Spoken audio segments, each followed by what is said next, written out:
Podcast Network Asia.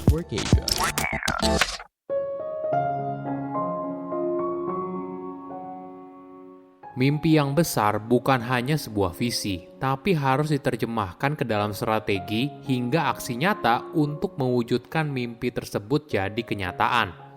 Halo semuanya, nama saya Michael. Selamat datang di podcast saya, Sikutu Buku.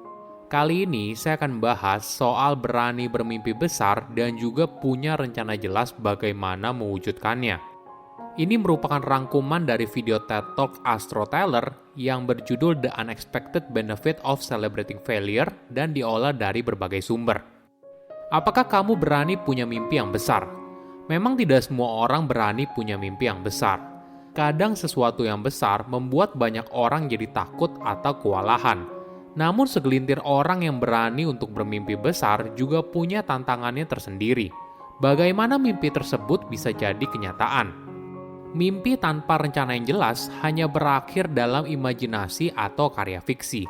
Namun ketika mimpi besar ditambah rencana yang jelas, ditambah lagi mindset untuk merangkul kegagalan, maka mungkin saja mimpi besar itu bisa diwujudkan dalam dunia nyata. Sebelum kita mulai, buat kalian yang mau support podcast ini agar terus berkarya, caranya gampang banget. Kalian cukup klik follow. Dukungan kalian membantu banget supaya kita bisa rutin posting dan bersama-sama belajar di podcast ini.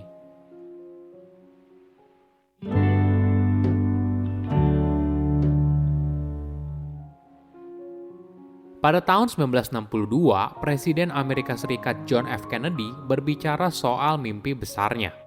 John punya mimpi akan menerbangkan astronot Amerika ke bulan pada akhir dekade tersebut. Dia berkata, kita memilih untuk pergi ke bulan dalam dekade ini dan melakukan hal yang lain. Bukan karena hal itu mudah, tapi karena hal itu sulit. Saat itu, tidak ada yang tahu kalau hal tersebut mungkin. Tapi John bersikukuh kalau sudah ada rencana dan apa yang ditargetkan akan terwujud. Maklum saja, pada masa itu tidak ada baju astronot, komputer untuk navigasi luar angkasa, dan sebagainya. Inilah yang menjadi asal-muasal sebuah ide besar seringkali dikatakan sebagai moonshot. Namun sebuah mimpi yang besar tidak hanya berakhir sebagai mimpi atau sebuah visi, tapi harus diturunkan ke dalam strategi hingga akhirnya ada aksi nyata untuk mewujudkannya. Ketika bicara soal mimpi besar, mungkin ada perusahaan yang menarik.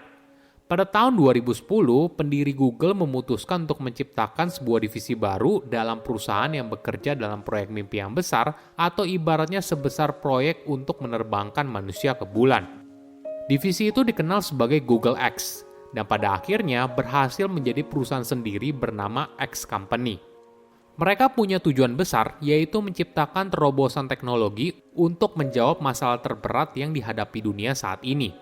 Dalam waktu 10 tahun, perusahaan ini berhasil merintis ratusan proyek moonshot, dan beberapa di antaranya berhasil menjadi bisnis mandiri. Apa rahasianya? Membuat sebuah terobosan 10 kali lipat lebih baik, bukan hanya sekedar 10% lebih baik. Mindset ini akan mengubah pola pikir mereka saat menjawab sebuah masalah. Di balik X Company, ada seseorang bernama Astro Teller. Dia menjabat sebagai Captain Moonshot Factory di X Company. Astro bertanggung jawab untuk mewujudkan berbagai proyek mimpi menjadi kenyataan.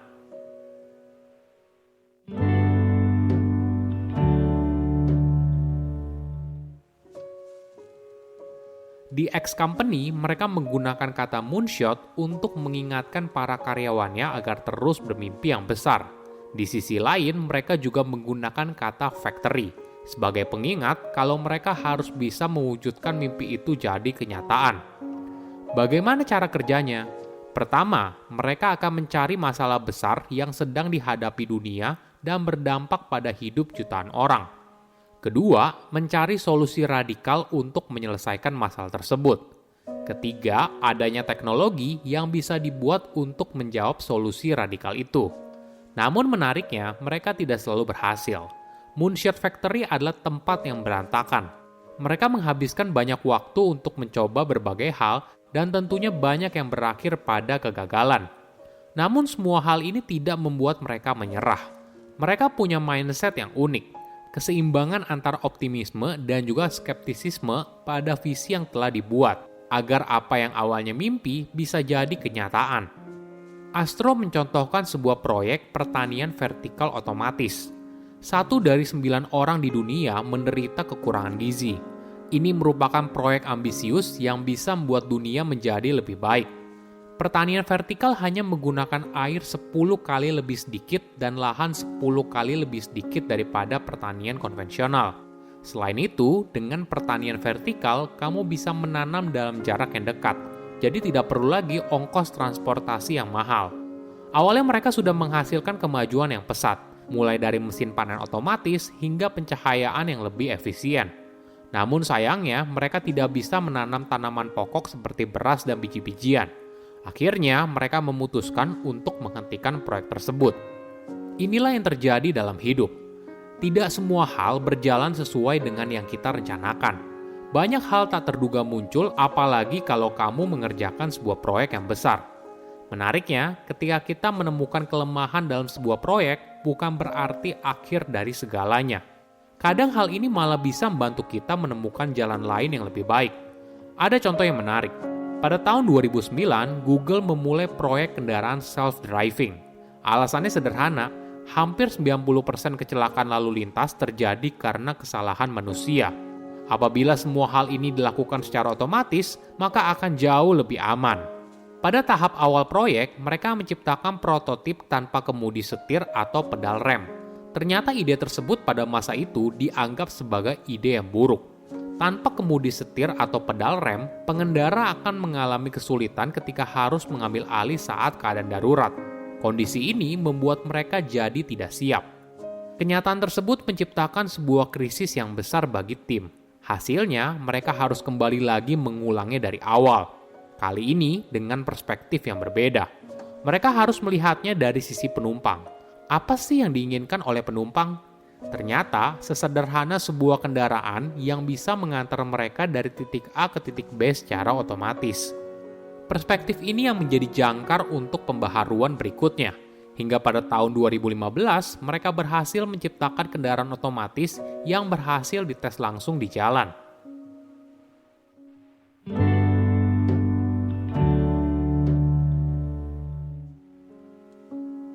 Kenapa karyawan di X company tidak takut mencoba dan gagal? Mungkin semuanya berujung pada budaya perusahaan. Ini yang unik dan berbeda dengan perusahaan yang lain. Coba bayangkan di banyak perusahaan lain, kamu pasti akan dituntut untuk selalu berhasil. Ketika kamu mengusulkan sebuah proyek yang ambisius dan gagal, maka hal ini bisa berdampak buruk pada karir yang kamu jalani di perusahaan tersebut. Atau lebih parahnya lagi, kamu mungkin saja bisa dipecat. Namun budaya kerja di X company berbeda. Mereka melihat kegagalan dari sudut pandang yang jauh berbeda. Budaya kerjanya mendorong karyawan untuk punya mindset tidak apa kalau gagal. Tim di X company didorong untuk menghentikan sebuah proyek apabila ada bukti yang jelas. Ketika hal itu terjadi, tim tersebut justru dipuji oleh rekannya yang lain bahkan oleh atasan. Anehnya lagi, mereka bahkan diberikan bonus saat mereka menghentikan sebuah proyek. Ini adalah cara unik dalam melihat kegagalan. Gagal tidak lagi dilihat sebagai hal yang tabu, tapi sesuatu yang harus dirangkul dan merupakan bagian yang tidak terpisahkan saat kita mencoba hal baru, apalagi ketika hal tersebut punya skala yang besar, maka resiko gagalnya menjadi lebih tinggi. Oke, apa kesimpulannya? Pertama, mengubah mimpi jadi kenyataan. Apakah kamu berani punya mimpi yang besar? Mimpi tanpa rencana yang jelas hanya berakhir di dalam imajinasi atau karya fiksi. Namun ketika mimpi besar ditambah rencana yang jelas, ditambah lagi mindset untuk merangkul kegagalan, maka mungkin saja mimpi besar itu bisa diwujudkan dalam dunia nyata. Kedua, gagal bukan akhir segalanya. Kadang dalam hidup, tidak semua hal berjalan sesuai dengan apa yang kita rencanakan. Banyak hal tidak terduga muncul, apalagi kalau kita mengerjakan sebuah proyek yang besar. Menariknya, ketika kita menemukan kelemahan dalam sebuah proyek, bukan berarti akhir dari segalanya. Kadang hal ini malah membantu kita menemukan jalan lain yang lebih baik. Ketiga, merayakan kegagalan.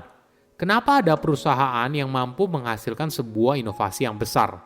Mungkin rahasianya terletak pada cara mereka melihat kegagalan. Gagal tidak lagi dilihat sebagai hal yang tabu, tapi sesuatu yang harus dirangkul dan merupakan bagian yang tidak terpisahkan saat kita mencoba hal baru. Apalagi ketika hal tersebut punya skala yang besar, maka resiko gagalnya menjadi lebih tinggi. Saya undur diri, jangan lupa follow podcast Sikutu Buku. Bye-bye. Hai kamu, para pendengar Sikutu Buku yang selalu haus akan pengetahuan. Salam kenal dari podcast Stoikas ID dengan aku, Sita Putri.